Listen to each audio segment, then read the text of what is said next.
right to Stevenson. Up against Kaminsky. Bucky good in the ball.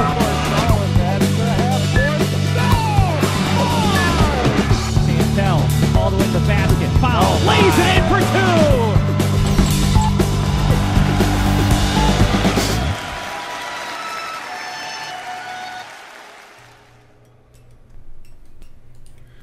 Good morning, basketball fans, and welcome to another edition of the Upstate Hoops podcast here on FingerLakes1.com. I'm Jim Sinacropi inside the FingerLakes1.com studios on the third floor of the North Park building in Seneca Falls, New York. Live here on Sunday, December 2nd. Yeah, it's December 2018, but that means basketball season finally getting into full swing, and we've got a nice treat for you today. We got some Geneva Panthers in studio. Reid Patchett, Liam Ryan, head coach Brian Miller.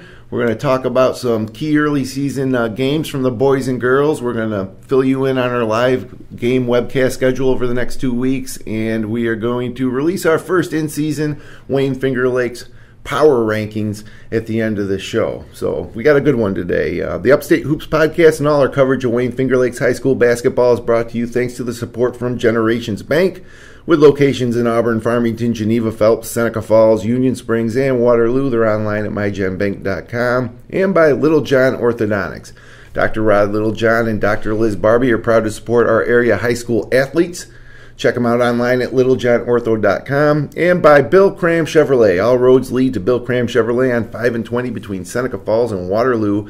Browse their full inventory of new and used vehicles at billcramchevrolet.com. And before we get to our guests, real quick, new call-in system this year. Call 1-866-315-FLX1. That's 3591. Then hit extension 803. Leave a message for the podcast. Comment on our coverage of Wayne Finger Lakes High School basketball. Ask a question. Complain to us if you don't like something I say in this podcast or some of our announcers say during the games. And then we'll play it back during the show. Hoping to get a few of these a week so we can add to the podcast. So that's 866-315-3591. And happy to welcome into the studio from left to right, Junior Liam Ryan, Senior Reid Patchett, and Head Coach Brian Miller. Guys, thanks for coming in. Thanks for having us. Thanks for having us. Yeah, so I don't know where to start here. Let's start. You guys played in the Waterloo Hall of Fame Classic last night and against a tough AA team in Penfield. Now, first of all, Liam, you didn't play because you're recovering from an injury in football, but you're cleared to play now, and next game you'll be back? December 7th against Mid-Lakes. December 7th against Mid-Lakes. And you're a junior, and Reid, you're a senior, and we've been following you along for the past few years, and your older brother played for Coach Miller. Expecting a great year from you this year. And, Coach, I know that you've been telling me that you've been looking forward to this particular group coming of age because you've coached them for a while now. Yeah, this is really looking forward to this group. We've kind of been building, toward this group, particularly the junior group. They've my son's in the junior class, so I've been coaching Liam and JC and the rest of the boys since they were probably in 4th or 5th grade. And we did some AAU stuff together just as a Geneva group. There's about 10 boys that we've had, and we took our lumps once in a while, but we won some games too against some upper tier AAU teams when they were 6th, 7th, 8th grade. And it really has, I think, helped this group develop. They know the system very well. It's the same stuff that we run now. We ran as middle schoolers and elementary school kids, and so they really have filled into roles and just kind of we've been building for these next couple years. Plus, we got a new place to play, which is nice. I want to talk about that too. Last year, Reid, you guys were on the road every single game and practice. You couldn't even practice at home. I mean, that might have to be tough. It was rough, yeah. But I think it'll just make this year so much better. Yeah. And you like the new gym. Oh, it's awesome, yeah. Yeah, I came to see it last week, and I was impressed with it. It's big and bright. Probably fit about 1,000 people in that. The bleachers are on one side of the gymnasium, and then the other side, and this is something I know coaches like, so there's no fans behind the player benches, right? So a lot of gyms, you're talking to your team, and then one row behind them, there's parents and stuff. So it's nice to have some privacy over there, I'm sure, for the coaches. And then nice big scoreboard with a video board. Everything new and clean. The court is pretty cool with the decorations and the painting on the court. And so yeah, I think we're gonna be there on December 28th for Lions is playing North Star Christian, and you guys got, who you got that? Rochester Prep. Yep, Rochester Prep. So that'll be our first time, I think, in that gym broadcasting. So everything looks good. That's one reason why I came over to check it out and see if we could do a live game from there, and it shouldn't be a problem. It should be great. So definitely looking forward to it. And you christened it with a win against Virtus, right? Mm-hmm. And what's your thoughts on the gym? It's great. I think it can get pretty loud in there too. Fits about, as you said, probably about 1,000 people. And I think this team's hungry for some wins, so it should be good.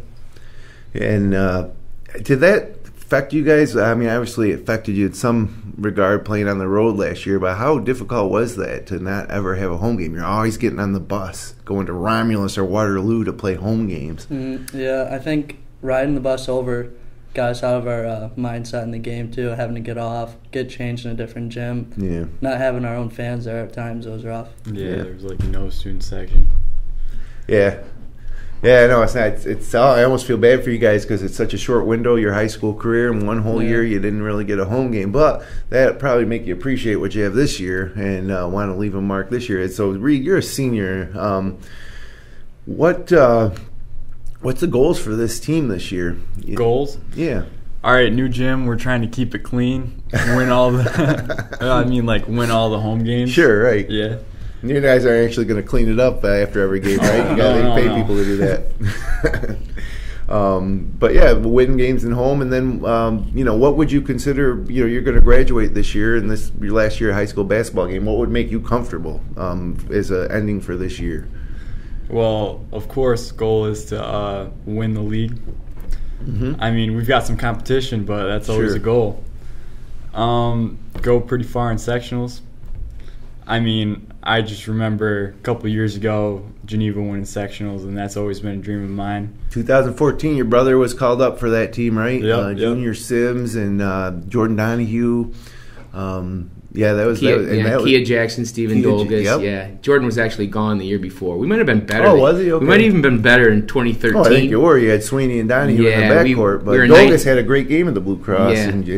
Yeah. Oh, yeah, in the championship game for sure against Batavia. We won that. So, and I refer back to because these guys were young at that time, and but followed us a bit, I'm sure, as we went through. So we do refer to those teams. They were so unselfish in the way they played, and that's something that I believe that we can replicate with this group. And I'm not saying we're going to win sectional. That's a long way off. But we did set some team goals, and Reid referred to wanting to be unbeaten at home. It's one of the things that we really want to try and do. Obviously, be difficult, but sure. But it's a goal. It's something we want to have happen, and we would like to be a top 4 seed in sectionals is what we set as a team goal. So if you're in the top 4 seed, you get a bye and you get a home game. Yep. So that's something that a couple things that we're really shooting for. And then every high school kid wants to win a sectional championship, right? Yeah, so hard. It's just so hard. I've seen some really good teams, obviously, fall 1 or 2 games short, and it's kind of heartbreaking. It's tough to put everything on it. I mean, you got the league, then you got the sectionals and beyond. Like, we interviewed Justice Smith after his game, and their goal is a state championship. And I said, well, hey, good luck. I think you got a legitimate shot, but, man, it's difficult, especially when you get out of the section and you never know what you're going to get. Some really good teams, obviously, but in a tournament, it's one and done. I mean, you have a bad game, a bad call. Something another kid gets hot. So it's just 32 minutes. That's it. That's right. So, I guess those are legitimate goals for the season. You guys mentioned the league, so let's start with the league first.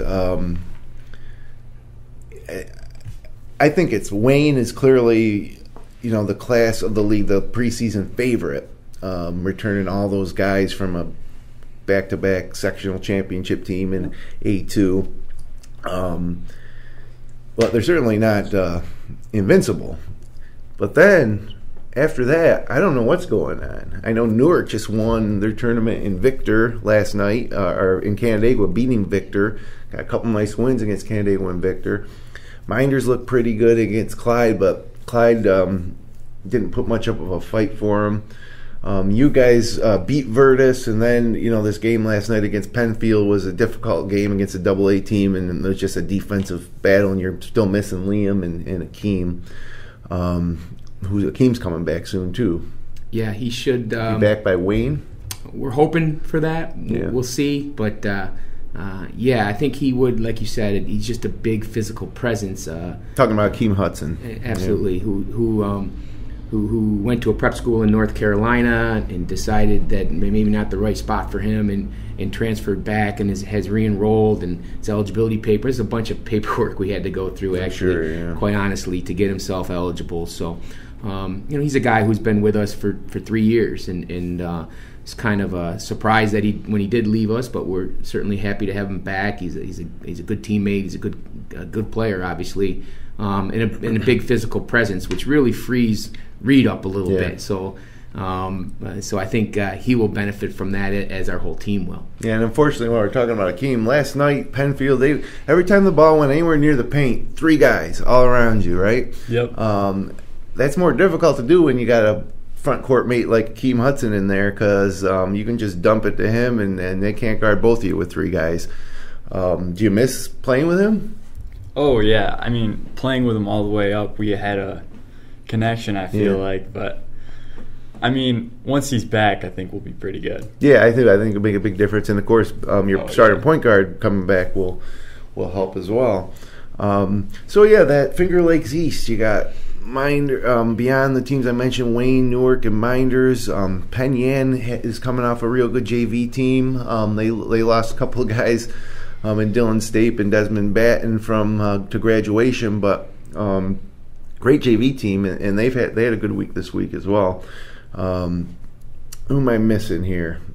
Waterloo. Yeah, Waterloo, who didn't look too good last night, but I tell you, they got a lot of talent, and that they could do anything from win the league to finish at the bottom league. I just can't tell with those guys, but they should be tough. Bryce Burry's graduated from Mid Lakes, but they have Devin Hicks and a lot of good guards and some experience, and it's just it's a fun league. I mean, the Finger Lakes East has traditionally been the most difficult of the 3 Wayne Finger Lakes leagues. Which wanted to ask you guys, of all the players you're going to play this year, are there any that stand out that you're looking forward to playing, or that you don't like playing because they're so tough on you, or anything like that?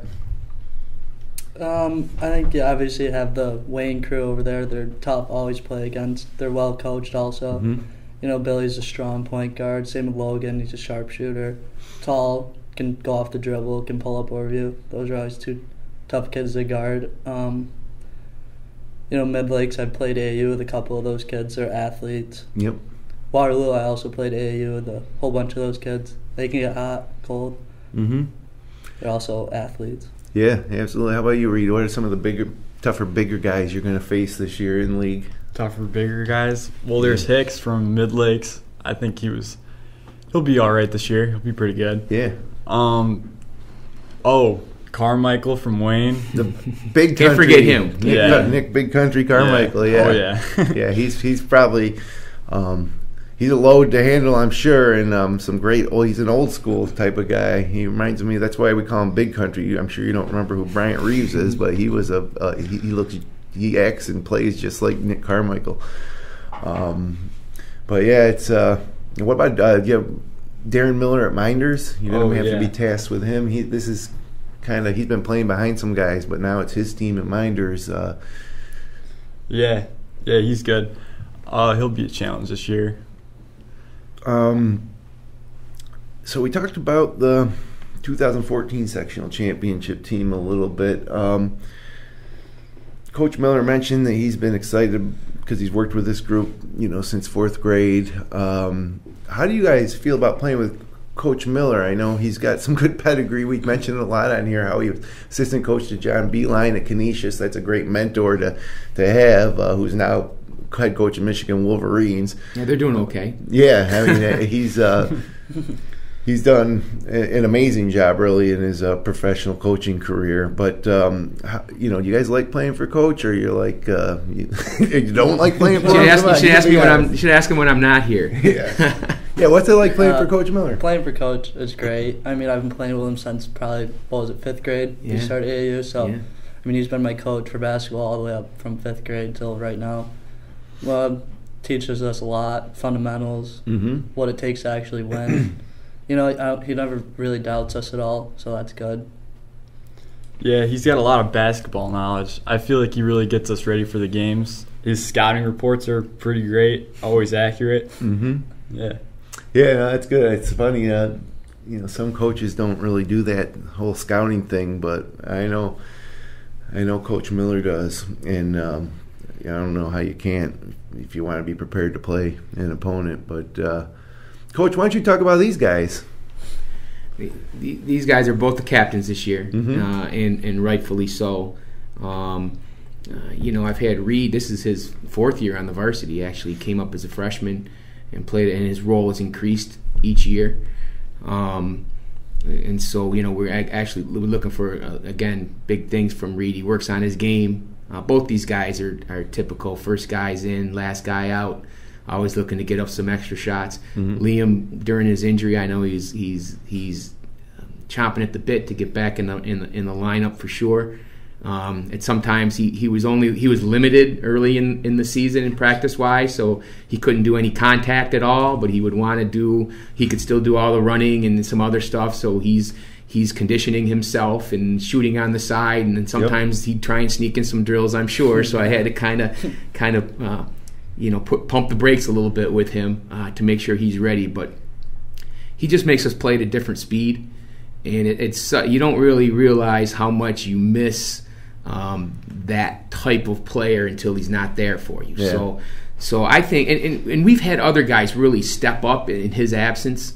Kaya Parar is doing a great job at the point. Never played the point before, but he's I thought he played well. He's done a nice job there, and you know, Parker Bossard and Nick Askin and some of these other guys have really stepped up and done a nice. Dante Reed's been really good.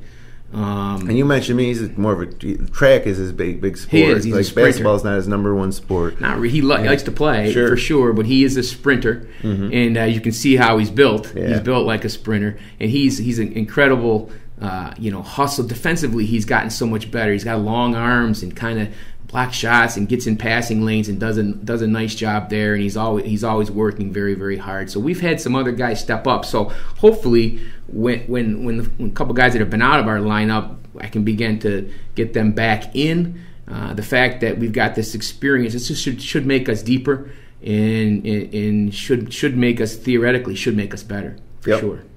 Yeah, and this time of year, you do want to get your sectional points when you get an opportunity to get them, but it's still more about trying to get better each day. And when you really want to get good is, when the calendar turns from January to February, and you start to look forward to making a postseason run. So you guys have a new gym. What are some of the places around the league or around Section 5 that you guys really like to play, or places that you don't like to play? I enjoy playing at Mid-Lakes. It's always been one of my favorite gyms to play. It's a cool place, I think. Cool place. The atmosphere, the fans always get into it. That's always fun. It's a motivator.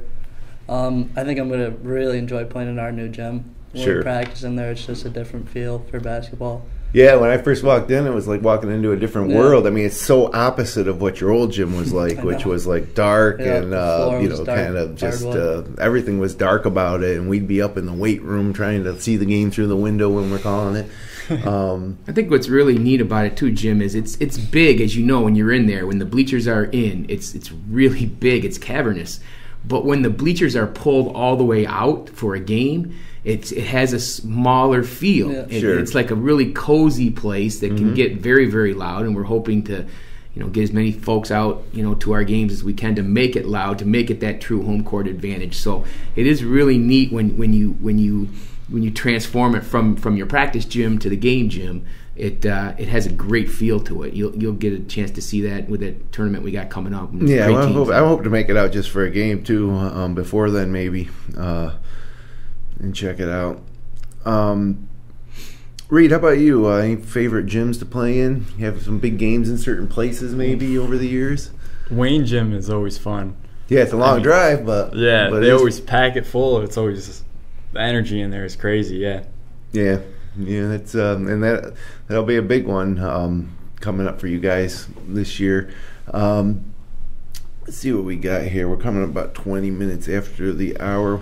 We're going to run through some results from the week. We're going to give our updated power rankings and then maybe come back to these guys. We're going to keep these guys involved throughout those discussions, though, coming up. But I want to make sure to ask you, Reid, what's going on? You're a senior. What's going on next year? You have any plans? Plan is to play college basketball. Any particular places you're looking at, or they're looking at you? Duke, Syracuse, Indiana. Duke, yeah. There's a couple schools. I mean, I'm still keeping it open, still trying to apply to a couple places. Do you want to go like out of state or? Probably keep it local. Okay, and what do you want to do outside of basketball? Like, what do you want to study? Or I didn't know when I was your age. I had no idea. Sure. I'm thinking environmental science, but yeah, cool. Now, Liam, you've got a whole another year. Back with the squad next year, but have you given any thought to plans for after high school? Yeah, I don't really know what I want to play after high school yet. I also play football and run track, so those are I enjoy all the sports. I play pretty much equally. Depends on the season. When it's in basketball season, I'm basketball is my favorite sport. Got any interest in any fields that you want to study? Or I actually go to BOCES right now for electrical trade, so I'll probably. Oh, no kidding! Yeah. Nice. Yeah, that's. Electricity's everywhere. We need people to manage that, right?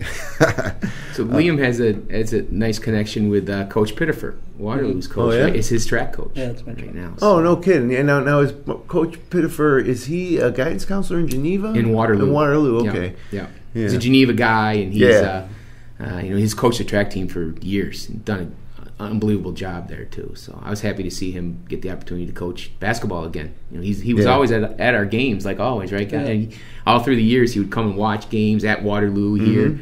So to get him back on the court coaching, I think is great for him.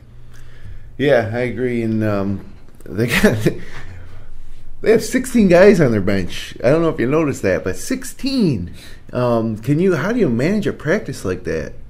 Difficult. Depends how many baskets they got in the gym. They got those extra That's 2 hoops back there, so that might help a little bit. But it's hard with a team that big. And I have 14. Once everyone's healthy, so I can feel that as long as you got the right 14 or 16, I think you're okay. Okay. But there is a tendency if you get some folks. There's some kids who maybe are not buying into the whole team thing and get kind of an individual or a selfish type of an attitude, then it can become a problem.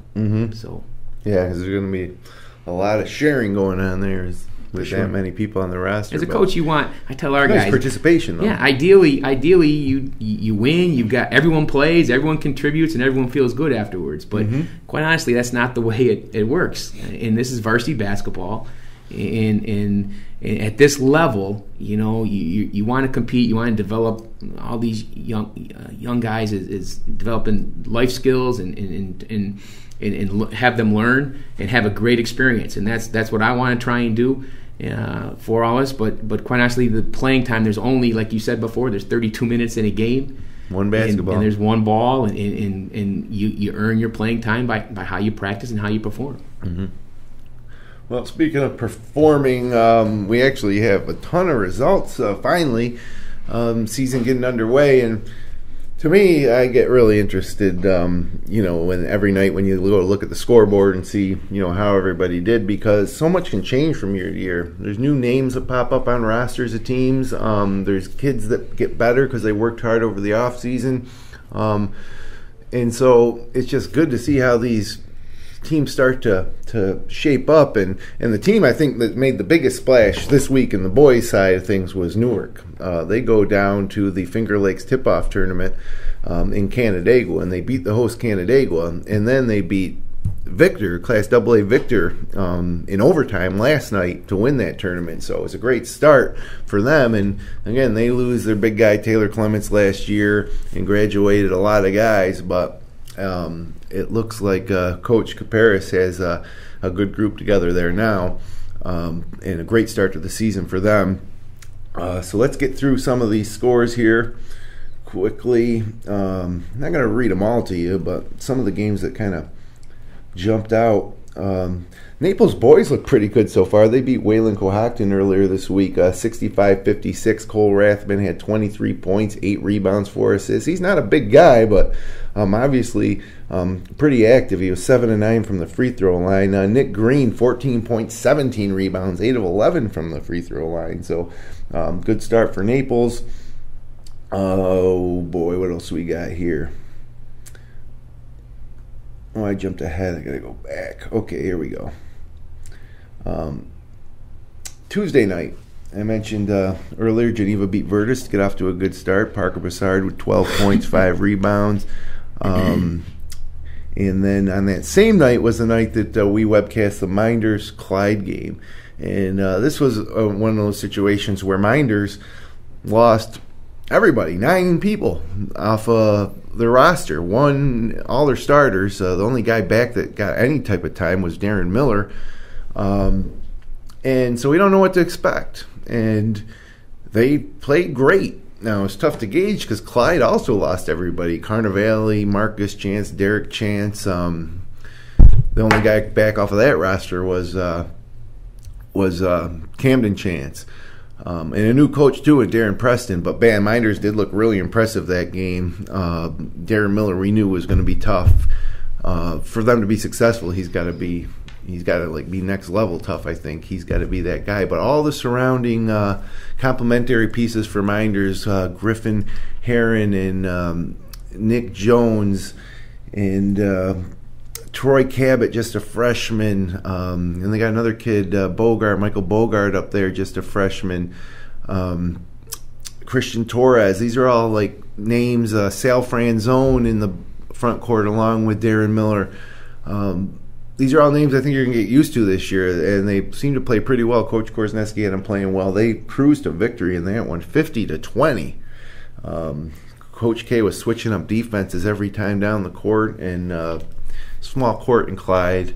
I think that played to Minders' advantage because a lot of times they put Darren Miller up top of the 1-3-1 zone, and he's can be really dangerous up there. He's really long. But that was fun to see Minders come out and play so well. One of the East opponents here for my guys in studio here, Geneva. And then looking at some other scores this week from the world of boys basketball. Now, Clyde bounced right back. They beat Marion 77-39. And so Cam Chance against Minders had 3 points, maybe 5. I can't remember, 3 or 5. He had 40 against Marion, though. So, it's a little disparity there in talent, I believe. But we were talking about Wayne County last night during our broadcast, and 2015 or 14, man, that league was unbelievable. North Rose Wolcott had Tyler Norris and Garrett Hoyt, and they just had a great team. Red Creek had the Klein kid, and they were coming off of Jake Slobe, and Clyde was good. Lions was actually down. I think they came in like 5th that year. ER was really good. Ganonda's always good up there. It was just like a golden age of Wayne County basketball, and now it just seems like Lions and everybody else. I know, guys, I don't mean to say that to slight a team like Ganonda, who I think is very good and a sectional contenders. Mm-hmm. And Lions goes to Ganonda this week, which is one of the few opportunities where they could possibly lose a league game. I think, in my opinion, I still think that they're probably 14-point favorites on the road, but yeah, it's Wayne County basketball. I hope some of these teams kind of elevate and have better seasons than we're hoping for, but otherwise it's going to be just a and that's why I think last night's game, and we got there and watched a lot of the Lions game, and they. I mean, that was a good game for them to be challenged like that. Yeah. And they come to our tournament and play North Star. Oh boy, they'll be challenged there. So, yeah. But you're right that the fact that I think in a lot of their league games, they're not going to be challenged. You really have to be careful of that as a coach at Lions. They have some pretty high aspirations on that team, and they should be have some high aspirations. But it's hard to keep your edge when you're playing competition that's a little bit below, quite a bit below where you want to be playing. So that's why these non-league games are important. How they schedule with a team that good is very important for them. And I was really excited for that Wilson Lions game for that reason. We felt like that was a test, a barometer for this Lions team that we know is very good. And an A2 school with one of the better players in Section 5 and Robert Davis out there. Clyde, our Lions, really responded. I can talk about that game right now, actually. Justice Smith had 35 points. His younger brother, Justin, had 24. And asked a question during the broadcast last night because Justin Smith, Tootie Smith, looks great, got really big. And so I asked Mike Alessio and Rhett Taccone, who I was calling the game with, I said, do you think that Justin Smith as a sophomore is further along and better than Justice Smith was when he was a sophomore? And I don't know. Justin Tootie looked pretty good. What do you think about that? Yeah, Tootie's a nice player. We played AAU, right? Mm-hmm. Liam, we played Liam. Maybe in 5th grade, and we played with that Central Western group with Horace Betts and Tootie was on that team. Amir was on that team. Oh, wow. So some of those kids we play with and are pretty familiar with. I don't know if he's as good as Justice was as a sophomore, but he certainly has that ability. He has gotten a lot physically bigger than when he was younger. He was not nearly as big, although Justice really wasn't either. He kind of sprouted up. And got thicker. Yes, for sure. But they're talented. There's no doubt about it. And watching them last night, the way that they play, they get up and down the floor. You almost want to, our game was a polar opposite last night of anyone that watched of their game, where everyone was going up and down, and we tend to play more of a half-court, defensive-minded game. And same deal with Penfield, so it was just it was a grinder. It was a grinder, yeah. So, but you would think, watching them, I'm like, geez, how are we going to stop them? But if we do get a chance to play them, and I would love to have the opportunity to play them. And, which could happen. It would be great. It could happen. Christmas break. It could happen, absolutely. Yeah. So if we both take care of business. What I kind of concluded was that Justin Smith is is great player, and he, I think the argument could be made that he's even further along than his brother, but Justice didn't have Justice to play with like Justin does. Justin gets to play on the same court with Justice, so that makes things a little easier. And he grew up playing under Justice, probably taking his lumps and Justice beating him up and wrestling with him. And, sometimes the younger brother in those situations really has an advantage to under a different type of mentoring. I wouldn't say I'd call it mentoring by his older brother, but basically just always having to go against him, in practices and in the backyard. And definitely Coach Schott. And that was another cool thing about that Lions game, was seeing Coach Dean Schott Jr. on the bench. There's a guy that's really put in his dues, and nobody bleeds more maroon, I guess, than Dean Schott, one of the greatest players in Lions history and son of the most legendary coach in Lions history. So it was good to see him on the bench, and it's a fun. It's kind of like a show. I think this year, whenever they play, it's going to be like a show. He's got him going up and down, back and forth, and there's a lot of great personalities on that team. So it was good to see him get that win. They were down for a good portion of that game to Wilson, but in the end, they pulled away and won fairly easily, not going away. I think the final score was 86-78. We mentioned that the Geneva Penfield game at the Waterloo Hall of Fame Classic, and the other game, Waterloo Greece Olympia, tied at halftime 26-26, and then Olympia ran away from Waterloo on the home court 63-45. And I'm gonna just erase that one off my memory banks, because I've never seen Derek Sluka shoot as poorly as he did. I think that if he shoots even average, that they probably would have ended up winning that game. I think it just kind of, in the second half, everybody kept pressing and trying to, really had trouble scoring. nothing was going down, not only for Derek, but for the rest of the squad as well. And then here was a game that really stood out to me.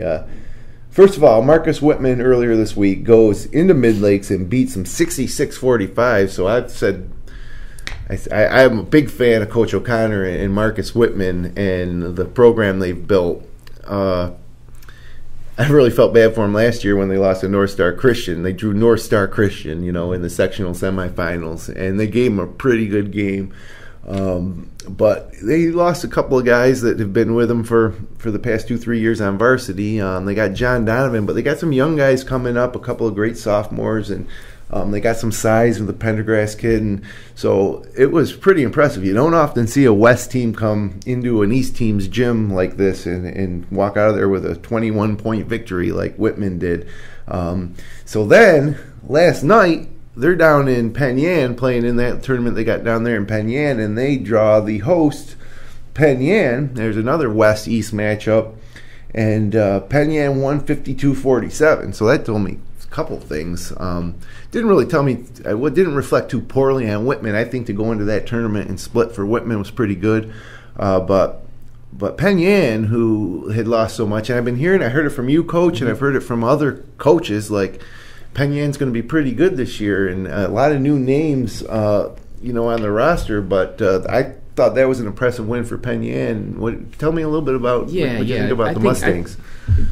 First, we scrimmaged Whitman in the gym, and I think especially their first group, I think, is pretty good. And I did see the game Thursday when they beat Mid Lakes. I was actually at Penn Yan too. But they shot it very, very well. Whitman, they have the ability to really shoot the ball, and they have a decent inside player who's about 6'5" or so, Liam Pendergrass. Yeah. So they, they're gonna. I think they'd be a favorite in the West, quite honestly. But Penn Yan's an interesting team to me. They lose all their starters. Really, the only kid that has played much last year.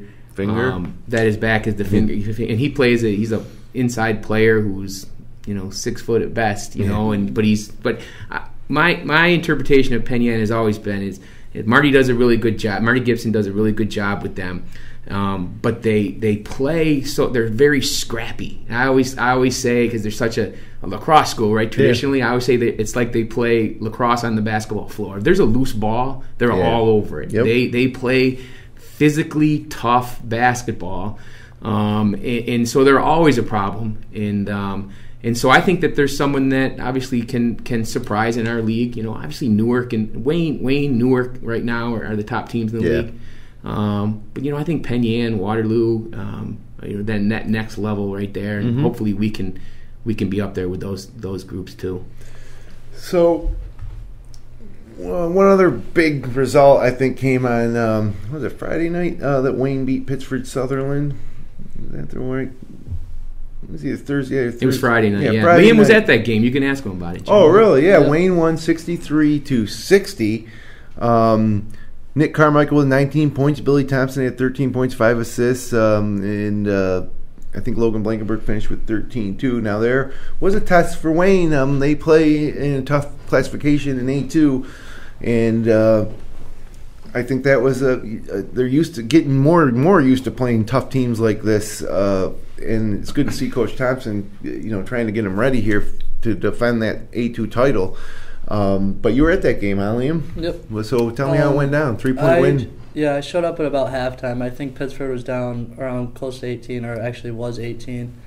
And me and a couple of my buddies, Jagger Kerr and Parker Bassard, we stayed. And Pittsford actually went on a run. I actually have a cousin that plays for Pittsford Sutherland, Kevin Ryan. And they started chipping away and got it to around 3. And just Wayne, they're used to that kind of being close. They never lost the lead. Didn't really turn it over much when it counted. So. Yeah, well, it's nice early season win for sure for the Eagles. So I'm going to kind of shift gears real quick here and just go through some of the girls' results here, as we're already just got about 20 minutes left here. Here we go. The Minders girls. Well, this is going way back to last weekend. The Minders girls lost to Weedsport. Weedsport came to this tournament in South Seneca and beat Minders in South Seneca on back-to-back nights. They're a state caliber squad. Those Weedsport girls team, and I think South Seneca girls particularly played them pretty good. Minders came back the next day though and just pounded Soda 71-17. Oh my goodness! To get back on the winning track there. Been impressed with the Marion girls. Picked up some nice wins this week. And just looking through here, Red Jacket girls were pretty high on them with Sarah Van Aken and Brooklyn Haney and Hanley and Sydney Close. They took their lumps this week playing up in classification. They lost to Wilson. They then beat Williamson, and then they lost to Webster Schroeder on Thursday night. The Granada girls look good. They had a nice win over East Rochester, 48-24. Peyton Daffler and Emma Drake. Remember those girls' names? Daffler had 18, Drake had 12. The Granada girls are always good. Coach Mewiston does a really good job with them. Another thing that stood out to me with the girls this week was Palmac had a really nice week under Coach Dan Harris. Palmac 42-15 over Aquinas. Nice win there. And then they also picked up another win, if I can find it here. Oh boy, ran out of time to prep for this show, so I'm searching here. I know Palmac had 2 wins this week. Aquinas, at Geneseo, 49-35. And the Mid-Lakes girls had probably one of their toughest in-league tests of the year, going at Geneva early, and they looked good, 42-29. They come out with a win, and I think Geneva girls are going to be pretty good this year for Coach Collins. Kara Walker had 14 points, Elena Forbes had 12, Macy Kisner had 6 points, 11 Riga Bounds. I don't need to talk about the Mid-Lakes girls today. That could be a whole show. I love that team. But while I got you guys, tell me a little bit about your girls. We actually have a 7th grader that's pulled up to varsity. Her name's Anaya Rose. She's very good for her age, and I think having her up so early is just going to help our girls team all the way through up to when she's a senior. We have Lauren Devaney. She's a power down there. Our guards are strong. Everyone can ball handle. We got a couple of shooters, China, Ames, and Mackenzie Moore. Okay, yeah, that's good. He should maybe go into broadcasting. That was good. Do they have that at BOCES? No. That's Finger Lakes East girls are always tough, and the Wayne Eagle girls are off to a pretty good start too. They beat Brighton on Friday night or Thursday night. Had a couple nice wins this week. Let's see here on the girls' side. Oh, another big game. I'm glad I caught it. Was East Rochester won at Red Creek 59-57 in overtime. And Red Creek, I thought, was going to be them and Gananda perhaps for that Wayne County girls title. But East Rochester with a big road win against Red Creek. So I was pretty impressed by that one too. A lot of games now getting underway in the Wayne Finger Lakes Boys and Girls Leagues. And coming up this week, we have some awesome games on tap. Starting on Tuesday night, Newark at Batavia. So Newark's program has never been afraid to go out and test themselves in these early season games, and they do it again here against traditionally good Batavia team on Tuesday night. These are just some of the spotlight games I'm looking forward to this week. East Rochester boys go at Sodus, and then Wayne hosting Leadership. That's a A2 matchup where some people think Wayne might have got fortunate last year when Leadership was upset in the semifinals by Northeast Douglas Prep, and then Wayne beat Northeast Douglas in the finals for the title. So they're facing off in Wayne. Wednesday night, Lions at Gananda. I mentioned that may be one of the best opportunities for Wayne County team to upset Lions will be Wednesday night. Honeyway Falls Lima at Geneva. Yep. Another A school. Yep. Back at home. Tell me a little bit about that game. So I try to, scheduling is so important how you schedule teams. We talked about a little bit that with Lions, their non-league schedule. And so, knowing that I thought we were going to have a decent team this year, that we tried to schedule up. So Virtus is an A school, knowing that we had dropped down to a B1 this year. Penfield AA, obviously, and so playing HFL, which is an A school. We went to their tournament last year at HFL, and they were able to return the game to us this year.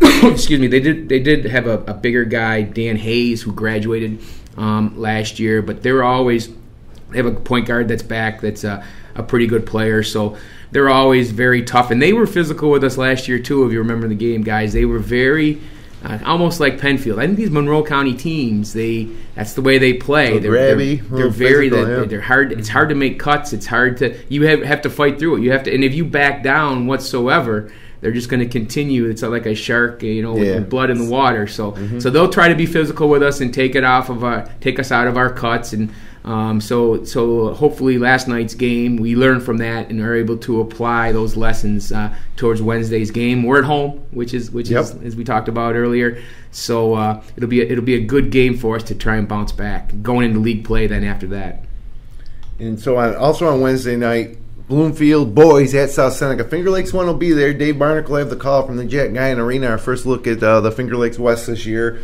And the Bloomfield boys team, I think a lot of people thought they were losing Geithner, Mr. 50-point man from last season, that they were going to maybe go down because they didn't have a great season, teams, record-wise and sectional-wise last season. But when you look at the roster, they bring back like 11 juniors, like a lot of, and guys like guys that you recognize like Tanner Kimball. And so the thought was that, man, they're working hard on the offseason. They're going to get better, and I think they have. So looking forward to seeing John Masson's squad on Wednesday night live on Finger Lakes 1. Also on Wednesday night, Naples at Honeoye. That's always a great rivalry game. Livonia at Marcus Whitman, so we'll get to see Marcus Whitman tested again. North Rose Wolcott at Red Creek also on Wednesday night. That's a huge rivalry game, the red-green rivalry that if I've never seen it, it's usually a good one. Friday night, Penn Yan at Wayne. So getting into some league action here in the Finger Lakes East on Friday night. Waterloo at Pelmac, Geneva at Mid-Lakes, Newark at Minders. That's right, Newark at Minders is Friday night. That's usually one of the better games of the year. I'm going to go to that game. We're not webcasting it because of the wonderful run 5K and the wonderful life activities in Seneca Falls that weekend. We're pretty busy here at Finger Lakes 1, but I am going to go check that one out. Really excited for that one. Red Creek at Lions, Marcus Whitman at Bloomfield. So getting into action. That should be an important game for the West. And Gananda is at Clyde Savannah. For the girls on Monday night, Geneva's at East High. And guess who's coaching East High? Tim Jackson, former Clyde coach. Yep, so I think that's going to be pretty cool. South Seneca at Bloomfield. Girls on Tuesday night. Should be a good one. Honeoye Falls Lima against Mid-Lakes girls Friday night. Aquinas is at Waterloo. Saturday, Honeoye Falls Lima is at Waterloo. Actually, that's a little tournament they got Friday, Saturday, and Mid-Lakes against Aquinas. I don't think that's the actual tournament. I think they're just playing those games. I don't think it matters who wins and who loses with who plays each other, because I don't think Waterloo and Mid-Lakes wanted to match up as league mates. So, but that should be a fun weekend in Waterloo as well. So got about 10 minutes left to go here. I'm going to tell you where we're going to be webcast wise. I'm going to give you our power rankings. So live webcast coming up. I mentioned on Wednesday, South Seneca at Bloomfield, and then the following week on Tuesday night, we're going to be back in Waterloo. We're going to get our first look at Wayne at Waterloo on Tuesday night. And then on Thursday night, 2 nights later, it's East Rochester at Lions. So another test maybe for Lions. East Rochester, you never know what they're going to have. It always seems like there's a couple new names on that team every year that you didn't count on that are ended up being pretty good. So that's in the short term, that's our webcast schedule. One other game that I can announce now that I know we're going to do, it's 2 games actually. It's a varsity night doubleheader, Waterloo and Minders in Waterloo on December 20th. It's a Thursday night. And the deal with that one is Waterloo boys haven't beat the Minders boys since 2007. And a lot of people up here in northern Seneca County are saying that this is the year. So this is one of 2 opportunities they'll have on December 20th, and we'll be there. Okay. Power rankings. Here we go. For the boys. Wayne holds on at number 1, Lyons holds on at number 2, and Newark skyrockets up to number 3. Well, I think they were at 5, but I guess you'd call that skyrocketing up to number 3. Minder's up to 4, and this is where things got really confusing here with from I think 1, 2, 3 is pretty solid. I don't know what's going on after that. It's too early. I need to see more results. Like, I'm not going to penalize you guys too much for that loss to Penfield. A team that's 4 classifications up in AA, and in when you're still not at full strength. So I think you guys were at 3 last week. You dropped to 5. Minders leapfrogs because they were so impressive against Clyde, but I don't know who I'd favor if you guys were playing tomorrow. I don't know what the line would be on that one. So a lot of this is going to play out. Penn Yan, Clyde, I think they went from, they were ranked last week. I think they were ranked 9th last week. They're up to 6. Ganonda's at 7. The Bloomfield Bombers at 8. Marcus Whitman at 9 because they had lost. I know I was giving some results that they had lost a game as well last week. Which one was it? Oh man, too much, man. Whitman lost to Penn Yan. Oh yeah, Penn Yan, right? So Penn Yan had to leapfrog them there, and then Waterloo was as high as 4 or 5. They dropped down to 10. Again, give them a little pass. New coach, first game. Did not look very good against Olympia. I think they're better than that. So we'll see how they do this week and what happens with the power rankings next week based on all the play this week. So there's that. Now let's take a look at the girls' side of things. There we go. Bang. So girls, power rankings. Yeah, Mid Lakes is number 1, of course. Now Palmac went way, way up. They looked great this week, and frankly, a lot of other teams struggled a bit. South Seneca losing to Weedsport, can't penalize them too much for that, although it was on their own court at the Jack Guinan. Geneva girls dropped from 3 to 4. I think they were 3 last week. The Wayne Eagles jump right up there, playing a tough schedule and looking pretty good. And I think I may have overlooked Wayne in the preseason rankings. Waterloo has yet to play. They're at 6. The Minders girls at 7. Ganonda up to 8. ER debuts at 9. ER and Marion both new to the rankings this week at 9 and 10. And it was tough because had to leave teams out there like Naples with Autumn Coons and Penn Yan. Penn Yan should be in there. Who did these rankings? I think Penn Yan will be in there next week because they have a girl named Haley Langan who was on Naples last year, was one of the better big girls in the West, and now she plays for Penn Yan this year. And Penn Yan, that's an error, that's an omission. Sorry, Marion or East ER, one of you guys should have probably dropped out, and Penn Yan should be up there. So we'll see what happens this week, and we'll revise it next week. But there's your power rankings for the week 1 power rankings, we'll call them. I mentioned before that I want you guys to get involved this season, to call us at on our hotline number, which is not on this sheet of paper I just grabbed. Let's go back to the top here. 866-315-3591, then extension 803 for the Upstate Hoops podcast. Tell us your thoughts on a game you watched. Tell us your predictions on an upcoming game. Tell us something you said that I said that you don't like or you disagree with. We want to get your feedback. So 866-315-3591, or maybe we're not talking about somebody or a player or a team that you think we should be. Let us know. Call that number. And then I also I think we're starting to slowly catch our stride here with the score reporting. Phil Abel was so great at what he did for Section 5, and he retired this year from managing that website and aggregating all the scores.